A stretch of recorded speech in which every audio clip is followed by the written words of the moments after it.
spoilers for every show ever made. So I'm waiting for the Cuphead show season 3 to come out, and I'm procrastinating on Better Call Saul and the Owl House. So I figured it'd be fun to watch this new Netflix show by a YouTuber I haven't watched in 2 years.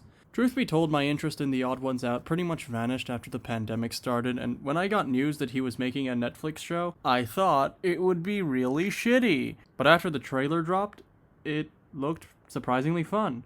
Maybe not as good as the Cuphead show, but still just some dumb fun as a cartoon. So I decided to check it out, and it was surprisingly good. So for this video, I'm gonna review all 12 episodes, and at the end, give my rating for the overall series and my hopes for season 2. And yes, this season ends on a cliffhanger. My name is Cleveland Brown. My name is Cleveland Brown. Being the first episode of a show, you have to really make a good impression, setting the tone for the rest of the series, and establishing the main plotline. And I must say, Oddballs does this really well with raising Toasty. So the show's very first scene opens with James and Max waking up in a tent after having a sleepover, and funny things happen, and that's about it. Then we go to make breakfast, and we get my favorite, a shitty song! What's full of wheat germ and loaded with yeast? Thunder bread for humans and me. So toast it, makes it edible and sweet. And the song was so shitty, along came Zeus and he hurled his thunderbolt and burned their toast because that song was just so bad it's now considered a deadly sin. Anyway, James gives an epic speech about toasters and society. Also, quick side note, James, as in The Odd Ones Out, real life James, his delivery of this speech sounds really flat. Because it's our destiny! Together we'll change the world! At first I just thought maybe he just wasn't a good voice actor. As the show went on, however, he got surprisingly better. So this just must be first episode things. Anyway, they destroy a fridge and place an inhibitor chip inside the toaster. And then along came Zeus and he hurled his thunderbolt and zapped. I already made the Hercules reference. I'm very creative today. The toaster comes to life. Max says, So that's how babies are made. which, I mean, he isn't exactly wrong. A thing did go inside a thing. It's an oversimplification of events, but yes. We then get an admittedly pretty funny scene where Toasty fucks up, Max goes feral and fucking dies. Toasty! Toasty! Oh, And the subtitles say, Goodbye Perfect Christmas. When I think it's supposed to say breakfast, the subtitles really fucked up there. So anyway, we get a look at Max's tragic origin story, and then James and Max argue, and then James, dies.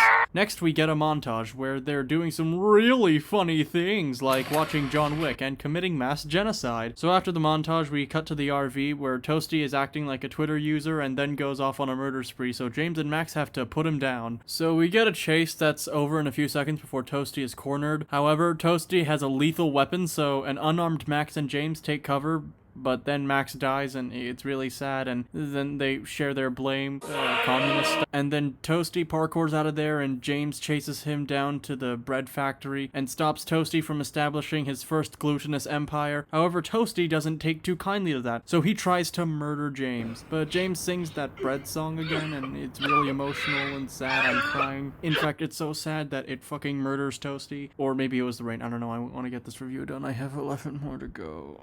The episode ends with James and Max eating burnt toast, and then we get an epic plot twist. Toasty's alive! And that was episode 1. And while it wasn't as great of a pilot that like the Cuphead show or Breaking Bad, it was pretty fun and introduced our titular's characters in a fun way and set the tone for the rest of the show. Speaking of which, in this episode, James wants a smartphone but doesn't have enough money, so he and Max convert their RV into a meth lab and start distributing— just kidding, I wish. Instead, James's mom turns him into a smartphone, funniest shit I've ever seen. It's like, if you don't die, I'll get you a smartphone. So anyway, at school, James does some really funny things as a phone, like murdering an entire pack of rats and getting his teacher fired. This will be important later, I promise. Also, the town is set in this place called Dirt, which is literally just the same thing from Rango. Oddballs stole that from Rango. You can't convince me otherwise. Anyway, James high-fives Max so hard that it breaks his arm, so now they have to fix it. So they get it fixed when then some padding shit happens and they need to They need money, so James becomes Heisenberg, and I'm just kidding. They go to Los Pollos Hermanos to get their new curly fries, and that's about it. Then James needs to get home quick, so he takes a ride with Mr. McFly, the teacher he got fired earlier. So an exciting car scene happens where they drive through a construction site, and then McFly fucking dies, and James breaks the physics engine, and the car crashes through and he crashes through the window, and just as his mom considers getting him a smartphone, she checks his data and finds that he's now $5,000 in credit card debt because James used it to purchase Ganyu from Genshin Impact, and then, I don't know, he dies, and that's about it. Overall, it was a fine episode. Bravo, Vincent. So we open with James in prison with a Peter Griffin chin, and he's like, Yep, that's me. You're probably wondering how I ended up in this situation. Cut to James and Max experiencing tranquility before James does yet another Breaking Bad reference. That fly was on my turf. Jeez, this really is Breaking Bad with all the turf wars and the fly murder and RVs. Anyway, the next day at school, McFly is crying, and we learn that he's crying because his grandma was allegedly murdered near James's house. This reasonably sends James into a state of panic because he thinks he murdered McFly's grandma, so he melts her body in acid to hide it. But when he comes back, Max does even more Breaking Bad references. So now they need to get more plastic containers and acid, but they run into Mr. McFly, and we get an admittedly really funny scene with him and the store clerk, and that's about it. Side note, I don't really have much else to say in this episode, so I'll just interject my opinions on Max. I really like him. In the trailers, I thought he was just gonna be the annoying and unfunny sidekick trope character, so I was pleasantly surprised when I found myself genuinely laughing at his jokes. I think a big reason why he isn't annoying is because of his voice. Julian Grant does a really good job at sort of mimicking Gazpacho from Chowder while having the same sort of voice as Gilbert Godfrey. I really like that. Anyway, back to James's house. McFly is breaking in, and so James panics, but it turns out Mr. McFly was only there to clean out the gutters, and yeah, that's the actual reason, but hey, we get some casual murder, but then James gets arrested anyway. Your Honor, my client didn't commit murder. He was merely doing a Breaking Bad reference. Anyway, in the end, James gets out in a day because that's the apparent lifespan of a fly, but I looked it up and it turns out, no, the typical lifespan of a Musca domestica is from 2 weeks up to a month. So this show is factually wrong, and I will now have to lower my overall score. This episode opens with James and Max in a line, thirsting for these ribs that Binging with Babish is going to make within the month, trust me. So anyway, James makes a speech on how line cutting will be purged and the strongest will thrive or something like that. But then, we meet this new character, Echo. Wait, no, wrong one. Yeah, that one. Who comes from a dystopian future where chicken nuggets don't exist. And so she came back in time to here to try the ribs. Or something. James is like, hey yo, what the fuck? And reports Echo to Roxanne, but then she throws all three of them in the back of the line because James and Max are meth cooks. Anyway, Echo explains the future and how if you want cereal, you have to make your flour and grandma doesn't bake cookies, which makes me wonder why not use the freshly grinded flour and homemade chocolate or whatever to make the cookies. Also, she shows them the mastermind behind it, Professor Dumas, great name by the way. And considering at the end of the season, it's revealed that the Professor Dumas is actually James, I do wish the description here kind of foreshadowed it by describing things James does, but that probably would have required actual good writing, so alas, it's simply not meant to be. Hi, this is me from the future. I just want to point out that there was a hint of foreshadowing here. You see, in the screen where Echo is presenting it, around the figure of Professor Dumas, there's an outline of a bubble boy, presumably James. So, I guess that is a form of foreshadowing, but still having some description of... I'm sure you know what I mean. Okay, back to the show. Anyway, James considers line cutting, and Max is like, You have become the very thing you swore to destroy. So, he plays rock, paper, scissors with Roxanne, but then dies, and that's about it. So Max goes Super Saiyan and fucking murders her and everyone in a 10-mile radius to eat the ribs, but then they're caught by the angry British chef, and he threatens to turn them into lamb sauce. Insert funny Jamie Oliver reference here. James is about to be eaten, but then he admits to Echo that Better Call Saul is better than Breaking Bad or something, and then she fucking murders all of them, and they have their ribs, except not really, and that's about it. Overall, it was a pretty good episode. It introduced Echo, and yeah, let's move on to episode 5.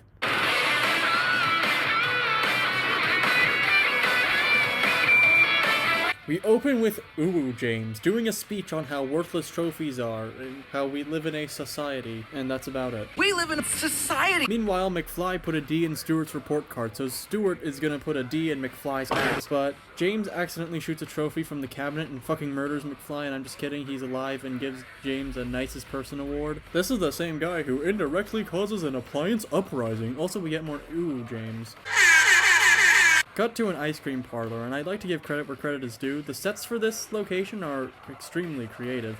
The stools look like macaroons, and the seats look like 2 ice cream sandwiches stacked on top of one another. It's cool, and I like it. James turns into Markiplier. I'm gonna come find you.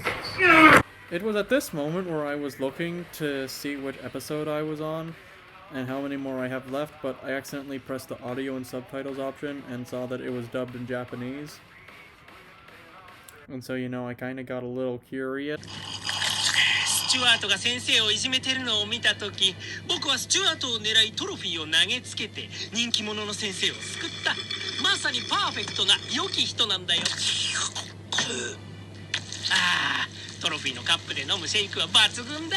なんでそんなに落ち着いてんだ？スチュワートが仕返しに来るかも。マックス、僕はパーフェクトな良き人なんだぞ。僕を傷つけたらみんなが許さないよ。未来にはトロフィーなんてものはないからね。これだってただの光るカップだよ。Anyway, Stewart is venting and sneaks into James's trophy, so he accidentally drinks Stewart and is now possessed by him. And the way Stewart says made me laugh more than it should have. Anyway, we got a callback to season 1 about setting the town on fire, just like in the trailer. But when I heard that, I was expecting something more grand, like the whole entire town in flames with people dropping like flies, screaming and running in circles, bodies everywhere, explosions left and right, cars in buildings, just a real dystopia like it was the apocalypse. But in the actual show, the only like 3 buildings get set on fire, and like 2 people die, and that's about it. That was pretty disappointing. Blow that air horn again and I will blow you to bits. We are then treated to a scene that made me laugh more than it should have.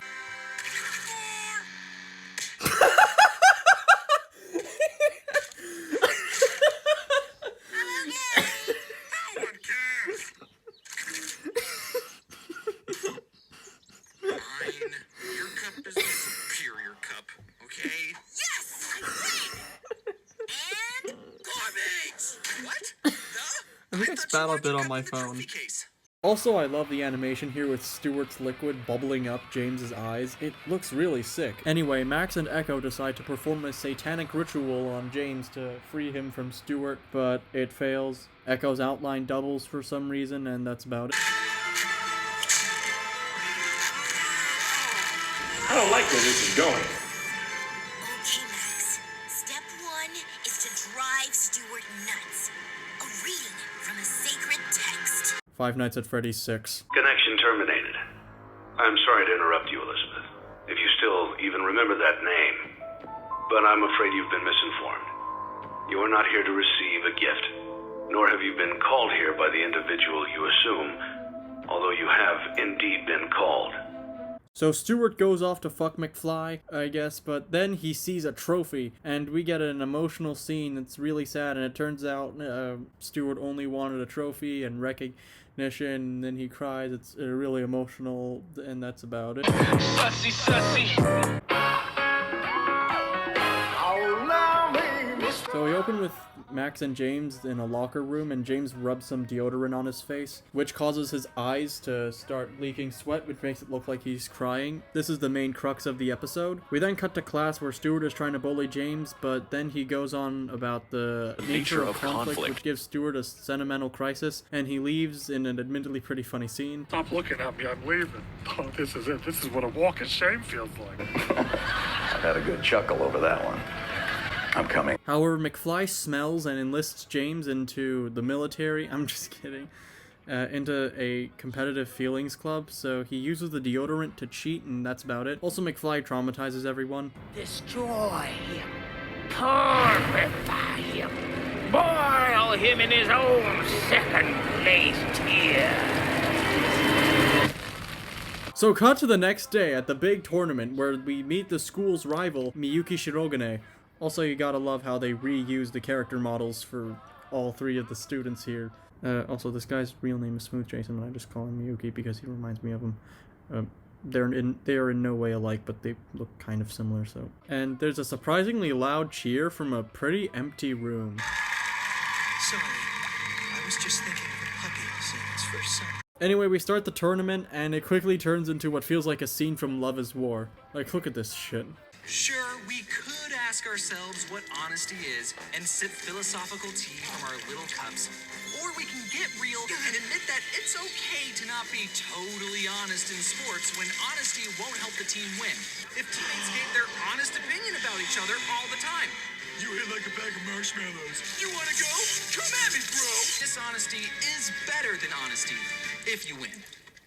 Now this reminds me of the presidential debate in Season 2, but James wins and that's about it. So in the next round, they have to listen to Leaves from the Vine. Surprisingly, Miyuki wins this one. Next round, James turns into Wat Tambor and we get another Love is War scene, and I thought it'd be kind of fun to edit this like a Metal Gear fight.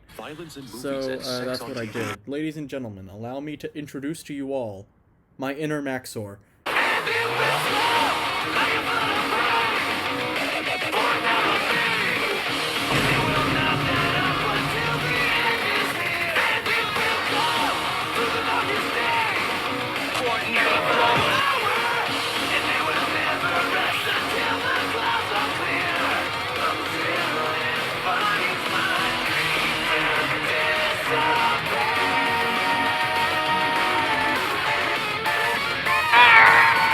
But afterwards, for the next challenge, James tries to use the deodorant, but he runs out. So he goes to the locker, but Max takes his deodorant and is all like, "Cheating is bad, Chowder!" And he is all like, No more half measures, Walter. and so he uses it anyway. Now we get to the final tournament where they challenge each other to a debate. What the fuck? No. Dies of crit. But James decides that cheating is wrong and confesses his love for Max. In the end, James lost the war by confessing. Good job, you fucking... Speaking of obligatory Love is War references, it turns out Miyuki has actually been cheating! And he was using Ollie Bulb from the hit video game Cuphead to make him weep. No, come back! McFly is so destroyed by this, he starts acting like a K-pop fan when someone says BTS is mediocre, and is then awarded the trophy. One thing that's really bothering me, however, is that his tears are coming from his glasses instead of his eyes. Results for today's battle. McFly wins. Alright, I'm halfway done.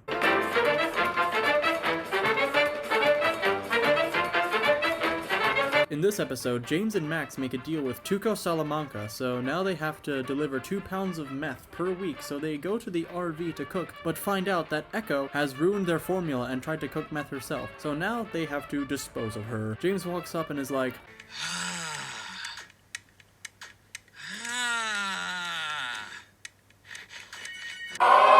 what the actual fuck? So you're afraid to talk to Echo?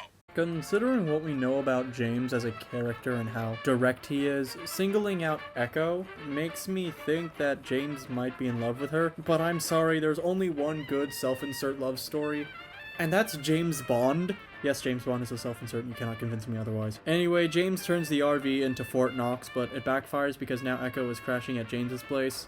We then cut to Echo chilling with James's parents, and that's about it. I have to say, the best part of this episode is Max. The banter he has with his father is so much fun, and it's actually kind of wholesome to see them getting along for once. So Echo eats all of James's donuts, but James wants to watch Love is War, but instead, Echo wants to watch Family Guy funny moments, and she trashes his room, and that's about it. So James, being the galaxy-brained, all-knowing intellectual that he is, throws out all of his stuff, which presumably chases Echo off, but then cut to the next day, she has basically everything James had, also never pause oddballs, and more ooh James.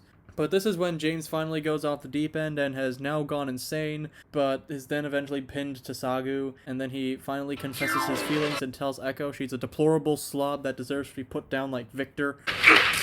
So she cleans everything up and that's about it. Overall, a pretty underwhelming episode. I like the Breaking Bad references, and it might be foreshadowing James and Echo being in a relationship or something. Well, that'd definitely be something. We open with James and Max playing with pillow armor, and we get introduced to a new character whose name I don't care to remember, and also he sounds like Crux from Ninjago.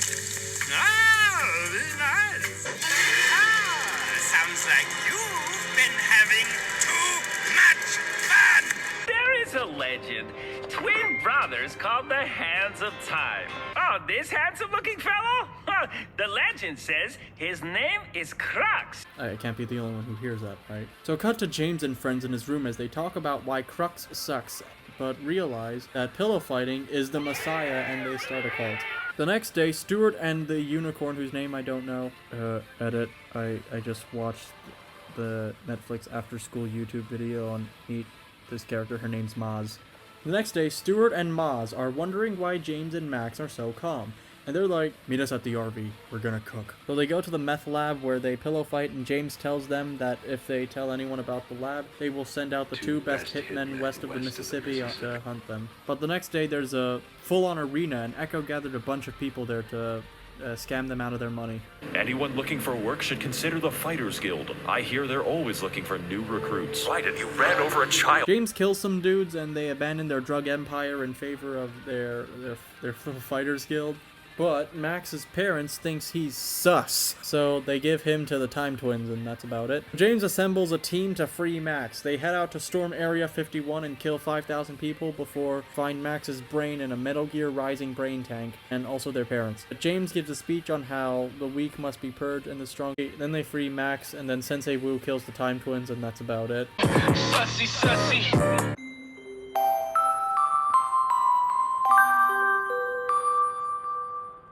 So we open with James and Max playing the hit game Among Us, and James fucking murders his dad.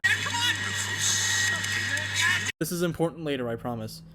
More ooh James. Then they get a package from James's grandma, but James doesn't know his grandma, so he and Max go on a bus to find her. Meanwhile, Thanos snaps his fingers and kills everyone on that bus. Like, no joke, this isn't a transition of them leaving. This is real time. And then they find grandma's house, but it turns out she's actually Jarvis, and like Jarvis, her real name is actually an acronym for Gift Replication and Manufacturing AI. And yes, the "and" in the middle there doesn't stand for anything, it's just connective tissue for the GR and MA. I thought that was actually pretty clever. Gr and Ma. That's a really impressive wordplay. I'd say Blitz would be proud. So James decides that he and Grandma could spend a day together so Grandma can learn what James likes. We then get a montage of them having fun and doing activities together, and she documents his favorite things. This scene is actually pretty wholesome. It's fun to watch these two get along and have fun together. It actually makes me think they're really related, which they even mentioned in the episode. So we finish the montage and they go to an ice cream parlor where James commits tax evasion, which is a Breaking Bad reference, and then, I don't know, they get a chase with Dwayne "The Rock" Johnson. But then Grandma runs out of cord, so James does a pro gamer move and does the same thing he did to his dad's vacuum cleaner earlier in the episode. And how did that cord go through the glass? So they go back to the office and Grandma prints out what James would have absolutely wanted. She shits out a Walter White Funko Pop. Also, Grandma is voiced by Jane Lynch, who also voices Calhoun in Wreck-It Ralph, so that's pretty epic. So we open with James and Max in gym class, and James hates it, so he decides to sacrifice his blood and wallet to Genshin Impact. But he then realizes that it's every day, so he's like, I know what I have to do, but I don't know if I have the strength to do it. But he does it anyway. He does it for so long that he looks like this. But because of this, people think he's really an old man, so they give him senior discounts, and then we get a montage of them buying food, and that's about it. James gets kidnapped Breaking Bad style and is taken to Casa Tranquila. This will make sense later, I promise. So Max and Echo go looking for him and find Hector Salamanca. I can't be the only one who sees it, right? They quickly find James, but he's really happy here and invites them for a game of bingo. This abomination of animation shows up and kills like 5 people just to read a number, but it's revealed it's actually Miyuki! And he explains how he also sacrificed his blood and wallet to Genshin Impact when he realized Paimon also voices Kaguya. Here, how about you cease this bitch crying? And that he isn't isn't even actually Miyuki. It was Gus Fring all along. This will make sense later, I promise. So now we have a fight scene with two old men, and it's not as epic as the last one, and it's pretty short, so I'm not going to bother editing it like a Metal Gear fight. James knocks Gus into a wheelchair that triggers the bomb on it, not to mention the person on the wheelchair looks suspiciously like Hector Salamanca. This can't be an accident, right? Oddballs is a Breaking Bad spin-off confirmed, and hey, I'll take this over Slippin' Jimmy any day. Anyway, Gus dies, and James gets kicked out for mass murder, and that's about it. Also, for some reason, Echo decides to sacrifice her blood to Genshin Impact as well. I don't know why, because she doesn't need to skip class, because she isn't even in the class, though it might just be for free food. Overall, this episode was fun, and I liked the Breaking Bad references. We open with James worrying about school, so Max diagnoses him with cancer and says that he should take a day off, which is foreshadowing the plot of the episode. So the next day, James wakes up late and sees that his parents are off to buy milk and leave him so they can't drive him to school. That's when James realizes that he can just skip school, and so yeah, that's what he does. And since he's home alone, he can actually cook meth in the house instead of walking all the way to the RV, and also check in the forbidden drawers in his parents' bedroom. I bring this up because this is probably foreshadowing something, because we all know Breaking Bad is famous for its amazing foreshadowing. So James is gonna cook up a fresh batch when he gets a knock on the door. He eventually answers it after summoning all the power from the known multiverse to get the door. And then we are introduced to the reason why this is my favorite episode. Good morning, sir. Beautiful day, is it not? I'm Byron Sellers, and I'm here to share the good news about the most amazing home security system money can buy. You bet. Well, my name used to be Robin U, but I changed it. Do you own or rent, sir? So government housing. Okay, splendid. Check out this brochure about... Well, good, because the Break-In Buster 3000 is the best way to get rid of unwanted guests. Well, well, well, that is one tough customer. But I'm a tough seller. At first, I didn't think too much of this character. I mean, he had a funny voice and a mildly sinister present. He looked as if Thin Man from Little Nightmares was a Phineas and Ferb character. But then I paid closer attention to the funny voice, and realized it was familiar. It could have been an impersonator, or me just hearing things like with Crux's case. But then I knew. This was a voice and style that only one man can achieve. One man has mastered. And when the credits rolled, and I saw who it was, I was giddy. Ryan George is an Oddballs. I love Ryan George. His sketches and comedy style are what give me hope in humanity. In a cesspool of unfunny comedians, just seeing him, yeah, just gives me hope. If Captain Antilles asked me what the Death Star plans was, instead of saying hope, I just say Ryan George, because they're basically the same thing. I haven't been this excited for a show since Cad Bane's reveal in the Book of Boba Fett, and I love Cad Bane. He is one of my waifus. They even had his character name be Byron Sellers, perfectly fitting with the on-the-nose names Ryan's characters usually have, like Frederick Noisemaker, Ken Candidate, and Jonathan Lawyer, Michael Pickleseller, and his acting in this role is superb and my personal highlight for this entire show. Hell, while making this, I got distracted several times watching this episode. That's how much I love this. I really want to see him make a comeback, possibly as David Druglord, Thomas Manga, or James Murderer. Anyway, I expect the Oddballs pitch meeting within the month. Anyway, that's all about I have to say for this episode. Sellers was epic. It was a fun game of cat and mouse. This line from James was pretty badass. History? Yep. 'Cause that's what you are now. The twist that it was actually Saturday was pretty funny. My only problem is that I'm stuck wondering, where the hell is Echo? Aren't her and James bunkmates? Maybe she's just at the RV making meth. Overall, this episode is my personal favorite and a really good penultimate episode to the season. If you like chicken nuggets, then you gotta sing. In this episode, James and Max want to indoctrinate Echo into the Dino Nugget cult. So they go to Los Pollos Hermanos, but because James killed Gus Fring in the previous episode, they decide not to serve him. James is angry, but then Echo utilizes child labor to just buy some nuggets for them. But the little piece of shit eats 11 of them. For For some reason, this genuinely made me mad. There are very few characters in fiction that I personally want to run over with a steamroller, and this little shit heel just made it onto that list, and I wished Anakin Skywalker was in this universe. Speaking of obligatory Star Wars references, James decides they should go to Kamino to clone the Dino Nuggets so they can have unlimited Dino Nuggets, which is actually pretty genius. So they get to Kamino and clone 200,000 Dino Nuggets with 1 million more well on the way. But it turns out they're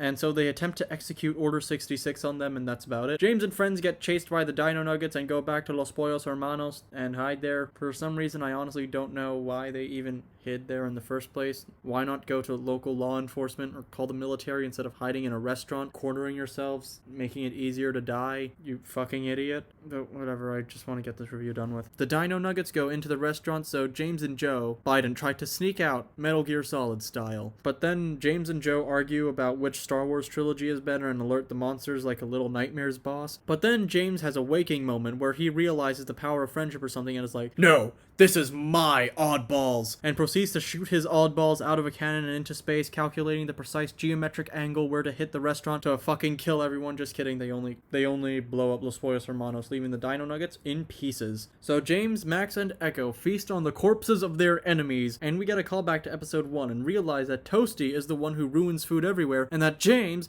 is Professor Dumas! I mean, I already spoiled it while reviewing episode 4, but the point still stands. We then fade to the bread factory, where Toasty is sinisterly establishing the first glutinous empire, and that's about it. Oh my god, it's finally over. So for my first review of a show, I don't think reviewing every episode was a good idea, and I wish I spent my time making the Little Nightmare stop-motion finale, and my Halloween special, and backups for the map I've joined, and a million other video ideas. But whatever. On a more positive note, this show was surprisingly good. I know I already said it, but I cannot stress enough how bad I thought this show was gonna be, but pleasantly surprised how it was. Most of the comedy hits, I like the characters, the stories were cool. Overall, I think this show is really good, and I'm anticipating what'll happen in season 2. Maybe Sellers comes back, we see Toasty slowly but surely taking over, James turns himself into a pickle, Gus Fring gets revived, hopefully we'll see more of Hector Salamanca, all that jazz. Also, plugging in my ranking for each episode, here it is. So that's my review. I'm feeling a strong 8 out of 10, and I would recommend it. It's not as good as the Cuphead show, but it's still definitely up there. It's one of my favorite Netflix originals, though granted I haven't seen that many Netflix originals. I should probably go on and watch Better Call Saul after this. But in my humble opinion, it's not the best original on Netflix right now. Watch The Dark Crystal Age of Resistance, I'm begging you. Anyway, that's my review of the show. That's about it. See ya.